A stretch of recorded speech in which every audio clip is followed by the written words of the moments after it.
वहीं जहां एक तरफ उत्तर प्रदेश में एलटी ग्रेड के फॉर्म फिलिंग प्रक्रिया खत्म होने की संभावना दिख रही है, हमें दूसरी तरफ कहीं ना कहीं फॉर्म फिलिंग के बढ़ने की संभावना भी दिखाई दे रही है। इतना ही नहीं, कहीं ना कहीं कंपटीशन बढ़ने की भी संभावना दिखाई दे रही है, ऐसा आभास हो रहा है। ऐसा इसीलिए क्योंकि कंप्यूटर साइंस के स्टूडेंट्स अभी तक तो डिमांड कर रहे थे कि बीएड डिग्री को कंपलसरी घोषित कर देना चाहिए, लेकिन उनकी अब एक और डिमांड साबित हो रही है। अब दूसरी डिमांड उनकी ये है कि कंप्यूटर में जो बीटेक आईटी वाले स्टूडेंट्स हैं कंप्यूटर साइंस के सब्जेक्ट्स में, उन्हें भी शामिल किया जाए। अब इस बात पर क्या निष्कर्ष निकलेगा, ये बात अभी हम इस वीडियो के थ्रू जानेंगे। हेलो दोस्तों, आप सभी का स्वागत है आपके अपने परिवार टीचर्स अडाइन टीजीटी पीजीटी 24/7 पर। मेरा नाम निधि अरोरा है और इस चैनल के माध्यम से हमारा एक ही ऑब्जेक्टिव रहता है कि आप तक ऑथेंटिक और जेन्युइन जो न्यूज़ है वो पहुंचाई जाए, जिससे कि आपकी राय को आगे तक पहुंचाया जाए। तो हम आपके साथ खड़े हैं इस पूरे स्ट्रगल में और इस पूरी जर्नी में। तो अब होता क्या है, ध्यान से सुनना, कि जो कंप्यूटर साइंस शिक्षक ये जो भर्ती के लिए बीटेक आईटी अभ्यर्थी हैं, इन्होंने डिमांड करी है कि हमें भी शामिल करना चाहिए। इससे 3 हफ्ते पहले मैंने ये वीडियो किया था, इसको आप देख सकते हैं UP LT grade subject combination में, जिसमें मैंने सभी सब्जेक्ट्स का सब्जेक्ट कॉम्बिनेशन डिस्कस किया था। तो अभी तक कंप्यूटर साइंस की एलिजिबिलिटी अगर आप नहीं समझे हो तो कुछ इस प्रकार थी कि आपका या तो बीटेक या बीई कंप्यूटर साइंस में होना चाहिए। अगर ये नहीं है तो आपका under graduate degree computer science में होना चाहिए। ये भी नहीं है तो आपकी under graduate degree computer application में होना चाहिए। और अगर ये भी नहीं है तो इसके साथ साथ आपका अंडर ग्रेजुएट डिग्री के साथ साथ ए लेवल कोर्स होना चाहिए जो कि NIELIT से रिकॉग्नाइज्ड हो।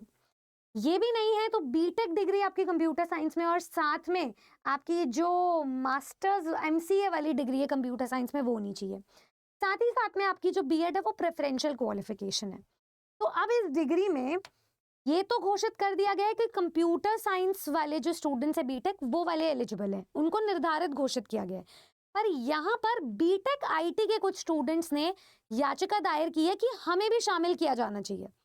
अब इस पर ये जो उत्तर प्रदेश में माध्यमिक शिक्षा निदेशालय है, इन्होंने इलाहाबाद जो विश्वविद्यालय है वीवी और साथ में ट्रिपल आईटी और MNNIT, इनसे राय मांगी है, अपना एक्सपर्ट ओपिनियन मांगा है कि आप अपने मुताबिक बताएं कि क्या इस कंप्यूटर साइंस के पाठ्यक्रम के अकॉर्डिंग, इसकी नियमावली के अकॉर्डिंग, क्या हम बीटेक में आईटी स्टूडेंट्स को शामिल कर सकते हैं या फिर नहीं। अब इस पर बहुत सारे अपने अपने ओपिनियन आ रहे हैं, जिस पर ये जो पूरी बैठक हुई है इसमें यूपी बोर्ड मुख्यालय में माध्यमिक शिक्षा निदेशक डॉक्टर महेंद्र देव हैं, यूपी बोर्ड के सचिव भगवती सिंह हैं, अपर शिक्षा निदेशक राजकीय अजय कुमार द्विवेदी जी हैं। इन्होंने अहर्ता में जो संशोधन के मामले में बैठक की थी। अब बैठक में यही पता चला कि हमें विशेषज्ञ ओपिनियन या राय की जरूरत है, जो राय इन तीनों के पाठ्यक्रम मतलब इस सब्जेक्ट के पाठ्यक्रम और इसकी रिपोर्ट को समझकर ही जाना जाएगा। तो ये रिपोर्ट मंगवाई है और एक्सपर्ट ओपिनियन ये इलाहाबाद विश्वविद्यालय, ट्रिपल आईटी और MNNIT से लेंगे और उसके बाद ही कुछ मान्य किया जाएगा। इस बैठक के बाद ही निष्कर्ष निकलेगा। तो अब अंत में मैं आपसे बस यही जानना चाहती हूँ कि आपका क्या ओपिनियन है।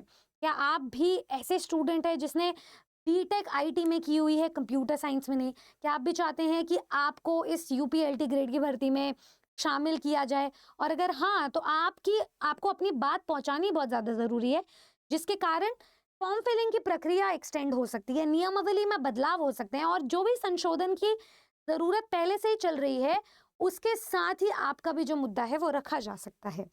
तो ऐसे ही जितने भी स्टूडेंट्स हैं वो अपनी तैयारी को साझा कर सकते हैं, क्योंकि कंप्यूटर साइंस में अलग अलग प्रकार से आपको नियमावली दी हुई है। ये नहीं तो वो सही, कुछ और नहीं तो कुछ और सही।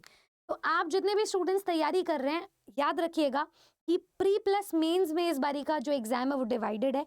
आपको मिनिमम क्वालिफाइंग मार्क्स भी स्कोर करने हैं, आपको नेगेटिव मार्किंग से भी जूझना है। प्री यानी कि जो आपका MCQ बेस्ड पेपर है उसको पास करने के बाद आपको जो मेंस का पेपर है वो सब्जेक्टिव डिस्क्रिप्टिव रूप से देना होगा। तो पेपर पैटर्न को पूरे तरीके से बदल दिया गया है। 7 साल बाद अगर कोई पेपर इंट्रोड्यूस किया जाता है, उसका एग्जाम लिया जाता है, तो उसमें बहुत सारे चेंजेस आते हैं। उन चेंजेस में आपकी हेल्प करेंगे आपके जो अभी 2022-23 में एग्जाम्स हुए हैं वो सारे एग्जाम्स को पढ़ोगे, समझोगे, अपने सब्जेक्ट पर मास्टरी हासिल करोगे, तब जाकर के इस एग्जाम को क्वालिफाई कर पाओगे। तो ऐसे में टीचर्स अड्डा 24/7 आपके लिए हमेशा आपके साथ खड़ा था, तो आपकी तैयारी को और भी ज़्यादा बूस्ट करने के लिए, आपके आत्मविश्वास को बढ़ाने के लिए, और आपको जो ओवर एक्सीडिंग एज लिमिट आपकी बन रही है, या आप अगर ऐसे स्टूडेंट हो जिसको आखिरी चांस मिल रहा है, उसके आखिरी चांस को वर्थ इट बनाने के लिए आप हमारे साथ आज तैयारी कर सकते हैं टीचिंग महापैक के थ्रू, जिसमें आपको सारे ऑफर्स मिल रहे हैं, बेस्ट डिस्काउंट मिल रहा है, और मंथ एंड पे कोई भी स्टूडेंट रिग्रेट ना करे, नए बैचेस का वो पार्टिसिपेंट बन सके, उसके लिए हम आपको मैक्सिमम डिस्काउंट प्रोवाइड करवा रहे हैं।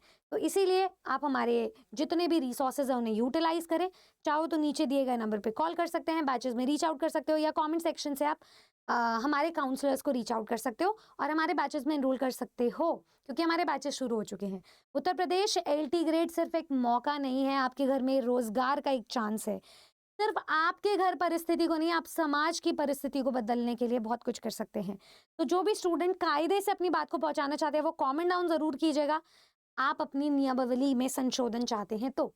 बाकी ऐसी और वीडियोस के लिए जुड़े रहें टीचर्स अड्डा टीजीटी पीजीटी 24/7 पर, जहां पर हम आपको सिलेक्शन से लेकर के या आवेदन से लेकर के सिलेक्शन तक की सारी बातें बताते रहते हैं। मैं मिलूंगी आपसे नेक्स्ट फिर किसी वीडियो में। धन्यवाद एंड जय हिंद।